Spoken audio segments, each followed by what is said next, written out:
Before the story begins, don't forget to like the video and let us know in the comments where you're watching from. Oyo Ford wasn't much to look at from the ridge. Just a huddle of half-painted buildings hugging a bend in a dry creek bed, with a water tower that leaned too far north, like it gave up halfway through standing proud. Tin roofs pockmarked with rust. The only noise on the street was the slow clop of mule hooves and the metallic groan of a windmill that hadn't seen oil in years. Abel Harkin pulled his horse to a stop at the edge of town and stared. It had been over a year since he'd last ridden in, and if it were up to him, he wouldn't be here now either. But folded in the inside pocket of his coat was a letter. Some official veteran's land draw from the territorial office. Said if he didn't claim it this week, they'd hand it off to the next name down the list. He didn't trust it. Never had. But land was land. 12 years back, Abel had ridden into war with his younger brother Eli. Only one of them made it home. Since then, he'd carved out a patch of earth near Lonesome Draw. Wind-bit ridge on one side, crooked pine on the other. A hand-built cabin, half a barn, no wife, no real livestock, just silence and time. The claim had promised him 80 acres of surveyed range along the San Pedro Valley. Now, as he tied off his horse in front of the telegraph shack that doubled as the land office, his gut was tight. Not fear, exactly. That wasn't something he felt these days. Just the weight of experience whispering that things never came easy. Inside, the air was thick with pipe smoke and ink.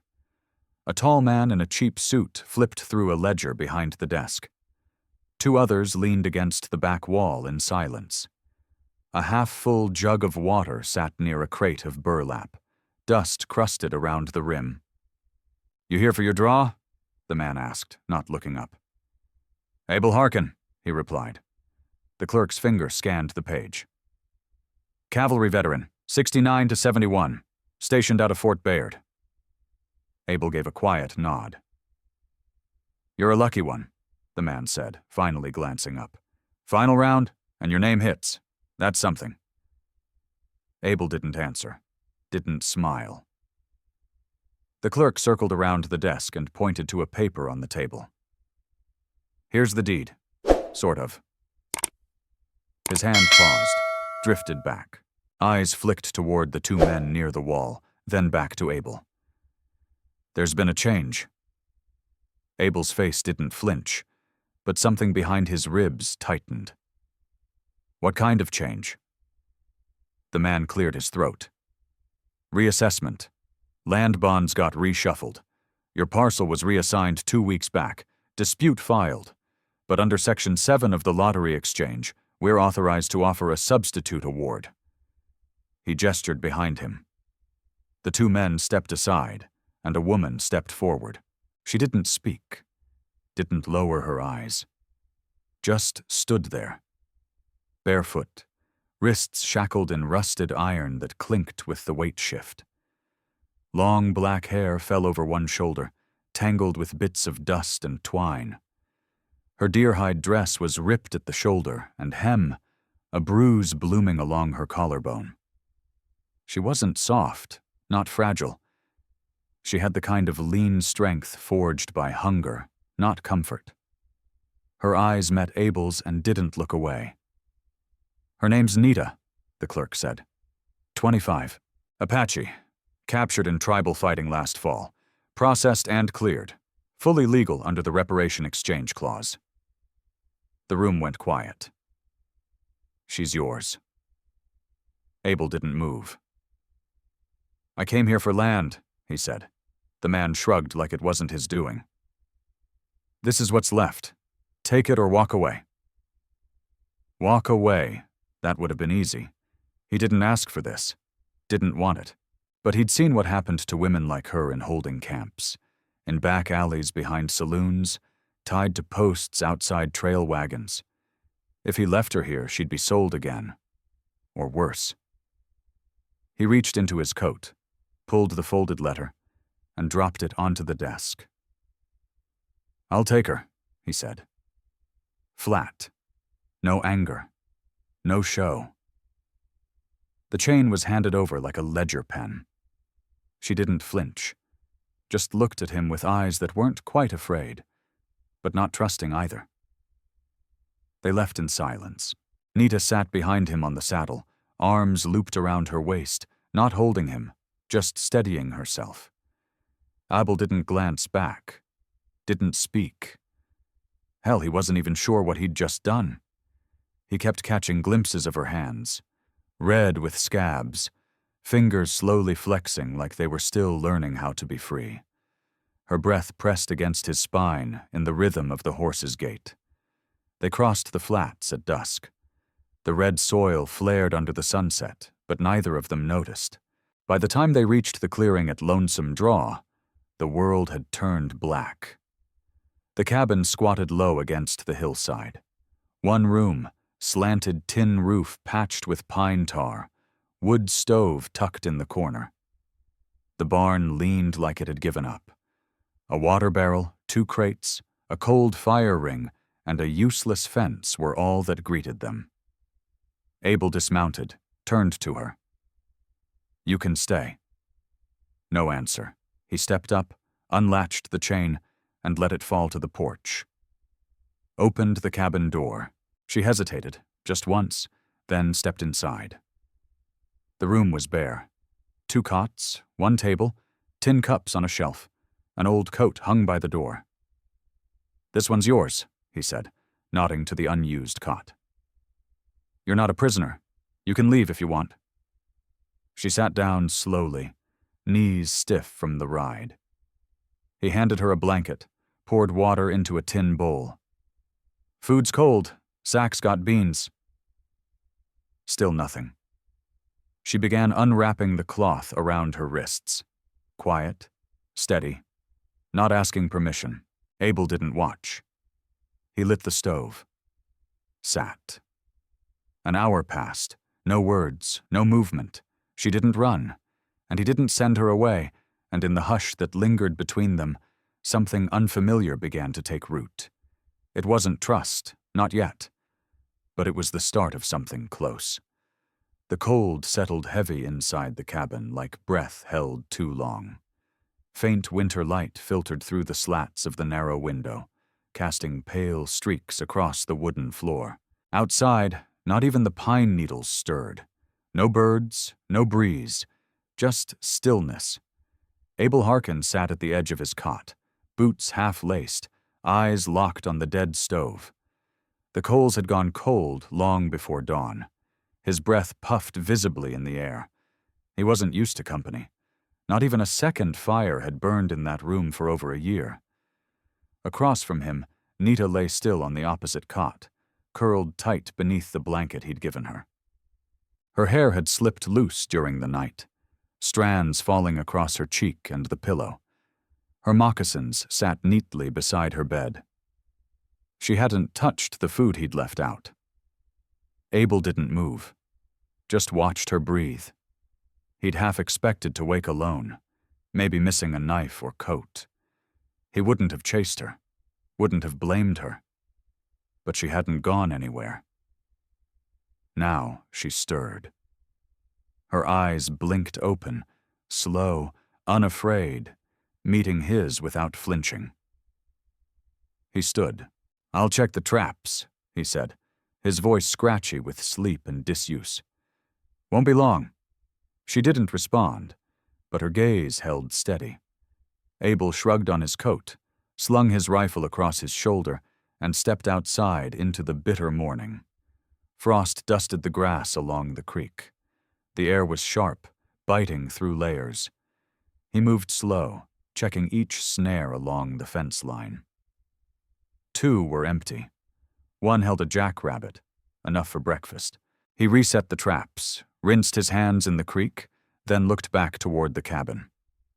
Smoke curled up from the stovepipe. She lit the fire. That surprised him more than it should have. When he stepped inside, the warmth hit him like memory. Burnt wood and something almost like comfort. The fire crackled. steady. Nita stood near it, stirring a pot with a carved wooden spoon he hadn't touched in weeks. The blanket was folded neatly on her cot. Her hair was pulled back, the sides twisted with a leather tie, something she must have dug out from his sewing tin. She didn't say anything, just gave a small nod when he entered. He nodded back and set the rabbit on the table. She looked at it, then at him, waiting. "I'll clean it," he offered. She didn't object. They didn't speak much while they ate. She ate slow, measured, watched him with the quiet intensity of someone still deciding if she was safe. Her hands didn't shake. Her posture never slumped. She wasn't comfortable, but she wasn't looking for the door either. Afterward, she took the tin bowls, walked them down to the creek, rinsed them clean, then dried them with a rag, and placed them upside down on the shelf. Still, not a word. Abel watched her the way he'd once watched enemy ridge lines, focused, quiet, learning, not from what she said, but from what she did. She kept things clean. She didn't ask for anything. And she didn't look for a way out. By midday, she sat cross-legged near the fire, silent. Abel spent the afternoon outside, patching up the barn door, clearing runoff from the trough, checking loose posts. His shoulder ached by dusk, and his leg burned deep. When he stepped back inside, expecting silence, he was met by the smell of beans and cornbread. She'd found the old mix. Cooked again. Nothing special, but hot and ready. She handed him a tin plate without looking him full in the eye. Just did it. He nodded. "Thank you." She gave a faint nod back. Barely noticeable, but it was something. Later that night, after she lay down, Abel stayed up, knife in hand, sharpening slow, listening to the crackle of the fire. She didn't cry, didn't speak, just breathed easy. He looked at her. Really looked. She was young, but not fragile. Strong in a way that came from surviving. He leaned back in the chair and let the knife rest in his lap. She hadn't run. He hadn't asked her why. And somehow that was enough. Days passed like that. Quiet, steady. The kind of silence that doesn't press. Just settles into your bones. Nita rose at dawn. No need for prompting. She folded the bedding, swept the floor, stirred the fire like it was second nature. Every movement efficient. No waste. Like someone who'd never been allowed to rest before. Abel noticed. Didn't say anything. He spent mornings outside, splitting wood, scanning the ridge for elk, fixing where coyotes had chewed through fence lines. The limp slowed him down but didn't stop him. And every time he came back inside, something had been tended. The barrel filled, the dry goods reorganized, his spare shirt, torn at the sleeve, stitched and folded clean on the cot. She never asked. Just did. That afternoon, he found her kneeling in the garden bed near the barn, sleeves rolled, fingers red from cold, pulling out dead weeds. It hadn't been touched since summer. He stood watching. "You don't have to do that," he said. She didn't look up. "I know." It was the first time she'd spoken since they left Ioyo Ford. Her voice was calm, sure, no fear, just fact. She pulled another weed and tossed it aside. "You plan on staying?" he asked. She paused, then nodded once. "For now." He didn't press. That night she sat by the fire, mending one of the old saddle blankets with quiet hands and even stitches. "You've done this before," he murmured. She nodded slightly. "My mother taught me." She didn't finish the rest. He didn't push her to. And as the days settled into something resembling rhythm, she kept working. He kept hunting. She found an old broom handle and made a wash stick. He fixed the broken hinge on the cabin door. She hauled in firewood. He reset the traps. Together, but not spoken. Yet. She started cooking without being asked. Nothing fancy, just beans, cornmeal, and dried meat simmered into something that passed for stew. But it was hot. It was ready. And every time Abel Harkin returned from the cold, it was waiting. One night, after a long day splitting logs, he sat near the stove, rubbing his leg. Nita crossed the room silently, carrying a small jar of ointment she'd taken from the shelf. She didn't ask, just knelt beside him. Her touch was soft against his knee. She worked the salve into his skin slowly, careful not to press too hard where the swelling pulsed. He didn't stop her, didn't say anything. Her hands were warm. When she finished, she didn't rise. She stayed there on her heels, eyes studying him, not with fear, but with something searching. "You fought?" she asked. He nodded. "Yeah, lost someone. My brother." Silence hung. She dropped her gaze. "I lost my sister," she whispered. He looked at her then. Really looked. Not a passing glance, not the wary kind, the kind that said he saw her. Her next words came slower, heavier. "My tribe sold me, said I brought bad luck." He didn't reply at first. Then finally, low and steady, he said, "They were wrong." She didn't cry, just lingered a moment longer before standing and moving back to her cot. That night, Abel didn't fall asleep right away. Not because he was troubled, but because for the first time, the quiet didn't feel like distance. It felt earned. The weather fooled you that spring. Warm air in the morning, frost again by dusk. The snow pulled back from the ridgeline in uneven patches, leaving slick mud in its place. Nothing dried. Boots stayed wet. Shirts stuck cold to the skin. Abel felt it worst in his leg. An old pain turned sharp. What used to be dull throb now burned along the scar behind his shoulder and into his ribs. 4 days in, it took him down. He collapsed outside the barn while swinging the axe. Nita heard the thud, not of blade to wood, but blade to earth. She ran out barefoot, slipped in the half-thawed slush, and dropped beside him. His face was pale, his breathing shallow. Sweat clung to his shirt, and his skin blazed beneath her touch. She didn't scream, didn't panic, just acted. She pulled him inside, slow, steady, dragging his weight inch by inch. She slid a blanket under his head, took off his boots, unfastened his coat, found the angry red swelling around that old wound, hot to the touch. She soaked a cloth and wiped his face down. He never stirred. That night, she never left his side. She fed the stove every hour, guarding the warmth like it was breath itself. When the fever peaked, he moaned once, tried to roll. She gently pushed him back. "You're safe," she whispered, not knowing if he could hear.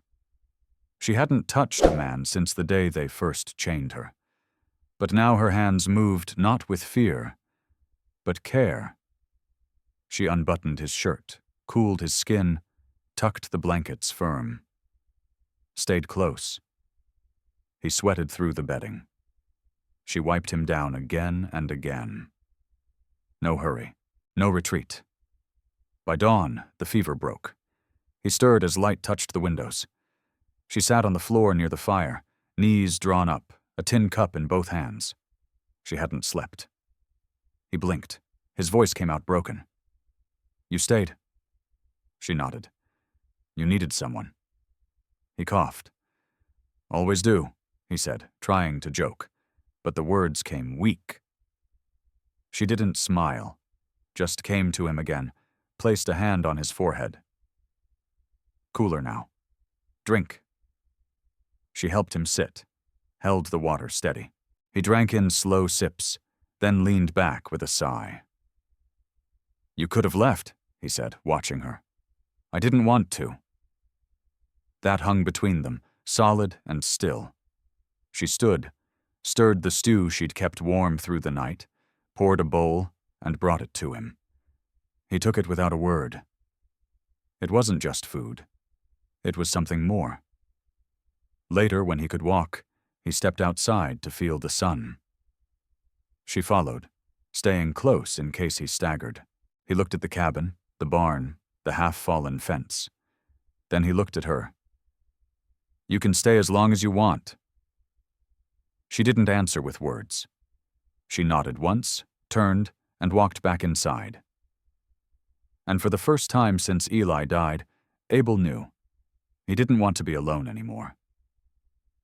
The snow was gone for good now. Earth soft underfoot. The wind gentler. The air smelled of thawed pine and clean soil. Birds returned. Slowly, cautiously, Abel stood at the edge of the clearing, arms crossed, eyes on the broken corral. Posts were rotted, rails down. It hadn't held anything in 3 years. Not since Eli. He'd let it rot, let it all stall. But now, with the sun back and Nita still here, he felt it. The shift. He grabbed the axe, hauled timber from the pile. From inside, Nita saw him through the open door, rinsed the plate from breakfast, then stepped out. She didn't ask. Just picked up a second rail and followed him. They didn't talk. They just worked. He dug the post holes. She brought the rails, measured gaps with her eyes, handed him nails without being asked. Her sleeves rolled past the elbow, her hands scratched, nails lined with earth. But she didn't complain. Not once. By midday, 5 full panels stood clean and solid. When he paused to wipe sweat from his brow, she held out the water flask. He took the flask, drank deep, then passed it back. Their hands brushed, just for a second. She didn't pull away. Neither did he. "Used to be cattle here," Abel Harkin said after a long pause. "Just enough for winter meat." Nita nodded. "You want more?" "Maybe," he said, gaze distant. She studied the fence line. "You'll need a stronger gate." "I know. I can help." He looked at her. "You already are." The next week passed in quiet labor. Abel showed her how to brace the corners of the corral with wire and stone. Nita taught him how to bind rail joints with soaked hide, a trick her Uncle Roe had used in the high mountains. Together they hauled rocks from the ridge to reinforce the north post line. She didn't flinch. Not from lifting, not from sweating. She never once asked to rest, but Abel made her take breaks anyway. Forced them both to sit in the shade, drink, eat. "You know horses?" he asked her one afternoon. "A little," she said. "My father, Sani, kept one before the last raid. You ride?" She nodded. "Not far, but well." That night, Abel opened the barn doors fully for the first time in years. Inside, the saddle hung cracked but usable. Behind it, a mess of old tack, a torn harness, and an empty stall with hay turned to dust. She stood beside him, arms folded. "We'll clean it tomorrow," she said. Then, after a beat, "Not you. We." That's how it happened. Not with a confession. Not with lightning and tears. But with hammer strikes, sweat, and the quiet shaping of something 2 people could stand inside. Together. Each evening, Abel watched her rinse the dirt from her arms, wipe her hands on her skirt. He didn't stare. Just watched. Her stillness, her steadiness, her presence. One night, as he leaned against the doorframe, eyes on the corral they'd rebuilt, she stepped beside him. "It's stronger now," she said. He nodded. "So are we." She didn't answer. But she didn't leave his side either. They had just driven the final post into place when hooves echoed from the south ridge. Abel stopped mid-swing, hammer still in hand. Nita had already turned, one hand shielding her eyes from the sun. She said nothing, but her whole body stilled the way only someone who had run before could still. Not fear, just readiness. He set the hammer down slow, reached for his rifle. Dust curled in the distance. 2, maybe 3 riders, he muttered. You know them? She asked. No, that was enough for her. She stepped back toward the cabin, not out of panic, but in quiet preparation. 3 men arrived minutes later, riding slow and straight. Dust from town still clinging to their coats. One wore a dark brown duster with brass buttons. The second was younger, narrow-eyed, holding his reins like someone who'd never earned calluses. The third was the one that mattered. Lean, older, seated on a buckskin gelding with a federal-issue saddle. He dismounted first. "Mr. Harkin?" he asked. Abel gave one nod, rifle visible but not lifted. "Name's Jed Flint, Claims Adjustment Bureau out of Tucson." He opened his coat just enough to flash the badge. "Got word you accepted a live award in the Ioyo Ford lottery a few weeks back?" "She's here," Abel said evenly. "Right." Jed stepped closer, measured. "Records show a substitution was issued without proper signature. Council wants confirmation. You can still cash out. Trade the girl back, for land or money." "She's not a trade," Abel said. Jed paused. "Then you're claiming her as property?" Abel's jaw tightened. "She's not property." The younger man snorted from the saddle. "Then what is she?" Before Abel could speak, Nita stepped out from behind the cabin. She stood in the open, hair braided back, sleeves rolled, skirt streaked with sawdust. No chains, no fear. "She's my partner," Abel said. Jed studied her, then him. "Sir, the law allows for formal ownership or exchange. Nothing for partnership. Not on paper." "I don't need paper," Abel replied. His voice didn't rise, but the weight behind it made the air feel heavier. Jed held his gaze, then gave a half nod. "Well, that's your right. We'll mark the claim as retained. But for record's sake, she can't claim legal status." "She doesn't need the government's," Abel cut in. "She's got mine." The third man said nothing, just turned his horse back toward the ridge. Jed tipped his hat. "Suit yourself." They rode off. No threats, no farewells, just dust. As silence fell again, Abel let out a slow breath. Nita hadn't moved. "You all right?" he asked. She nodded. "I've heard worse." He set the rifle down and walked back toward the corral. She followed. Neither spoke the rest of the day. But that evening, with 2 plates between them and one fire burning steady, she placed her hand gently over his. He didn't pull away, didn't say a word. Just turned his hand and laced his fingers through hers. Not as a claim, but as a choice. The sky turned dark 2 hours before it happened. Low clouds dragged over the ridge like someone smeared ash across the horizon. Abel stood near the water barrel, staring west. He could smell it. Rain. Wet earth. Iron on the wind. He limped back toward the cabin. "Nita," he called. "We've got to bring everything in." She stepped out of the barn without needing an explanation. Her skirt was streaked with mud, sleeves rolled to her elbows from patching a stall. One glance at the sky was enough. No panic, just purpose. She grabbed the baskets from the porch, covered the firewood with canvas, and moved to latch the shutters one by one. By the time the wind truly came in, the sky over the ridge had turned pitch black, and the air had dropped 10 degrees. A low crack of thunder rolled through the draw, and the first heavy drops slapped against the cabin roof. Then the rain opened up in full. They sat inside with the lamps burning, windows rattling in their frames. Rain hammered the roof, and the wind clawed at the back wall like it wanted in. Abel Harkin checked the stovepipe again for leaks. He could hear the barn groaning under strain. So could Nita. "It won't hold," she said, already rising to her feet. He hesitated. His leg ached from the climb earlier. He wasn't in shape for wrestling with collapsing rafters. She grabbed an old oilskin from the peg. "I'll go." "No," he stood.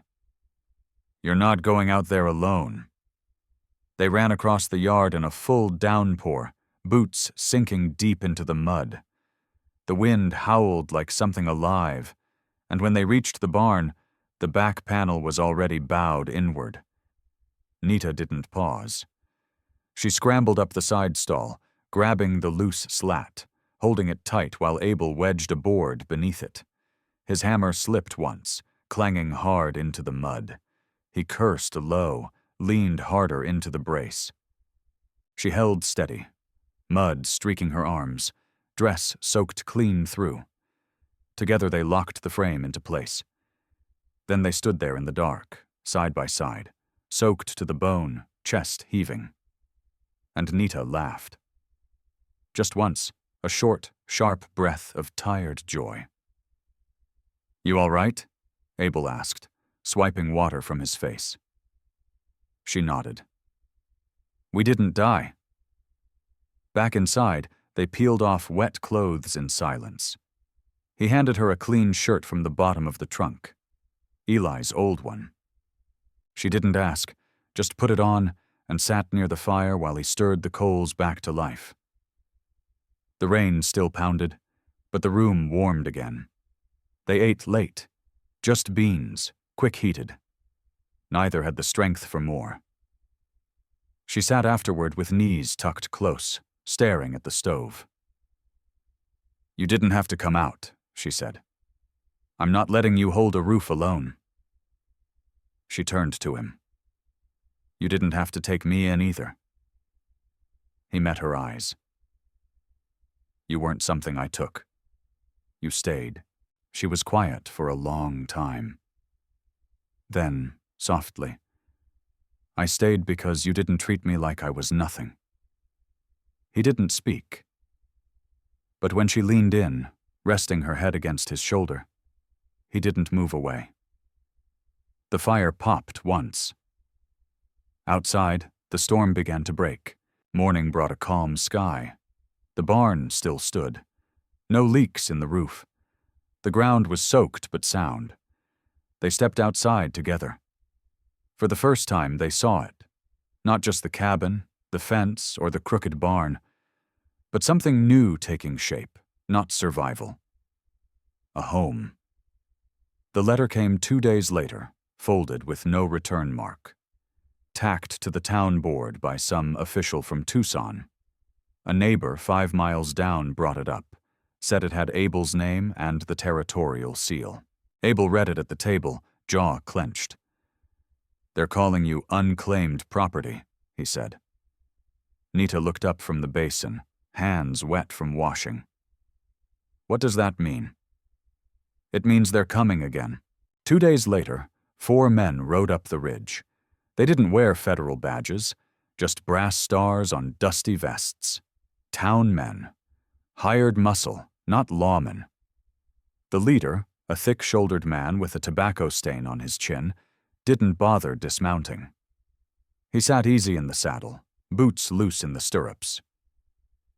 "You Abel Harkin?" "I am." "That woman inside still shows on record as unregistered exchange property. That puts her in violation of the Western Sovereign Act." "She's not property," Abel said flatly, "and she's not going anywhere." The man smirked. "You sign a voucher, it's government issue. Unless you got a paper says otherwise, marriage, contract, church bond, she's still a gray mark." Nita stepped out before he could reply. She wore a clean cotton shirt, patched but strong, hair tied back. No fear, only calm. "You want me to leave?" she asked the man. The leader eyed her. "Ain't personal, girl. It's about record." She stepped forward. "I've lived here for 7 months. I cook, I clean, I work this land. If I'm not legal, then neither are half the wives in Oyo Ford."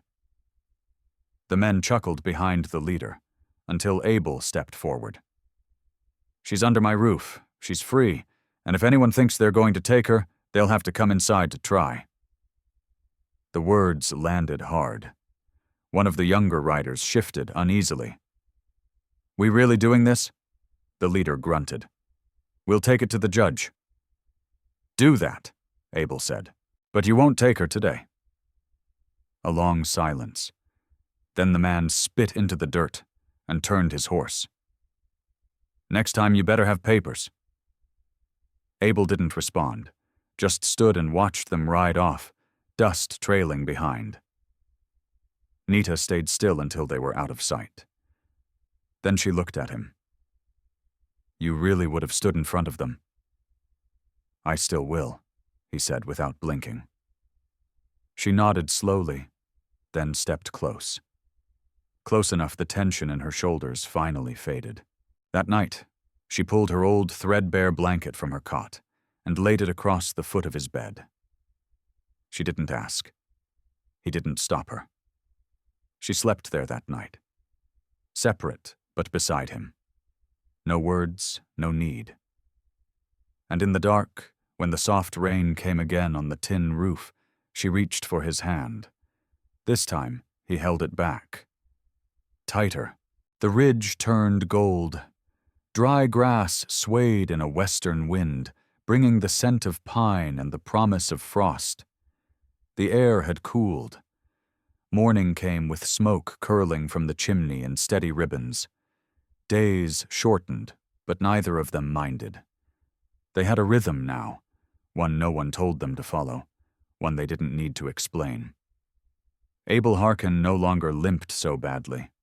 The ache still came on cold nights, but it dulled some. Nita made sure of it.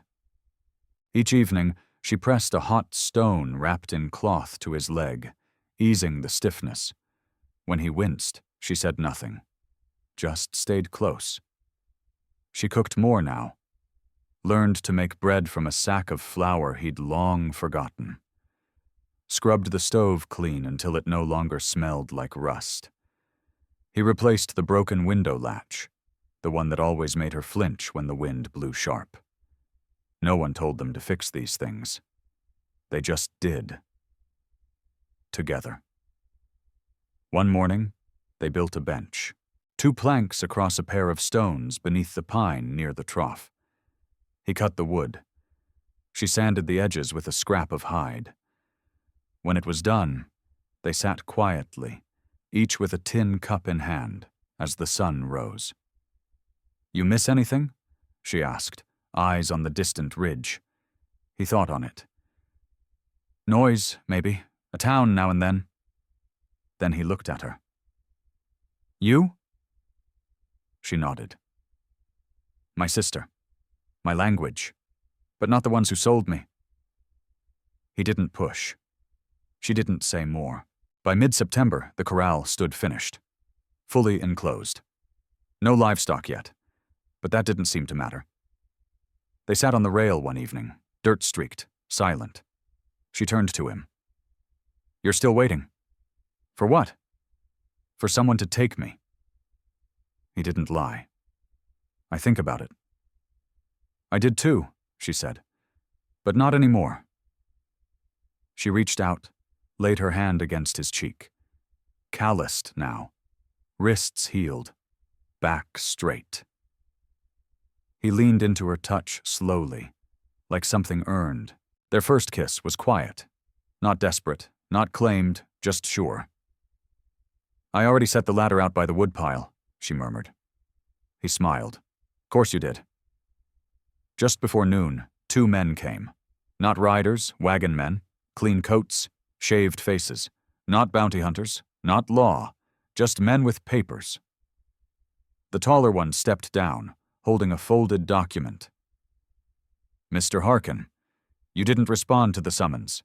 Matter's gone to the territorial board. This is the final visit. Nita stepped out, wiping her hands on her skirt. The man's eyes dropped. Ma'am, this isn't about harm. It's process. Record shows you were never legally— She stays, Abel said. The man blinked. Sir, the court. I understand. He pointed toward the land behind them. The corral, the barn, the smokehouse. Stone they'd started laying last week. She stays, he repeated. Final. She's home. The second man never left the wagon. The first frost came early. Grass turned white before sunup. The barrel froze over half an inch thick. Trees shed their leaves all at once, as if the whole ridge let go in a single breath. Inside the cabin, it was warm. Nita stood at the stove, barefoot, sleeves rolled, stirring beans with one hand, holding coffee with the other. Her braid hung loose down her back. She didn't look tired. She looked like she belonged. Abel stood near the door, watching the light inch across the floorboards. His leg ached. It always did when the season shifted, like the scar on his shoulder, like the quiet in his chest. Things he carried, things he didn't carry alone anymore. Nita turned, handed him the mug. Cold's coming. He nodded, took the cup, let the warmth settle in his palms. We'll need to patch the roof this week. She nodded once. They didn't say more. That night, she mended one of his shirts at the table. He sharpened his old war knife beside her. Outside, the wind moved through the trees like slow breath. After supper, they sat on the bench beneath the pine. He slid an arm around her shoulders. She leaned into it. No weight, no need. He looked down at her hand resting in his lap, rough, stained from work. He covered it with his. No vows, no rings, no papers, no priest. But when she laid her head against his shoulder and whispered, "I'm not going anywhere," he answered without turning his gaze from the horizon. I know. And in the last light of day, the cabin stood solid against the wind. One man, one woman, two cots pushed together. No chains, no price, just peace. She stayed. And that meant everything.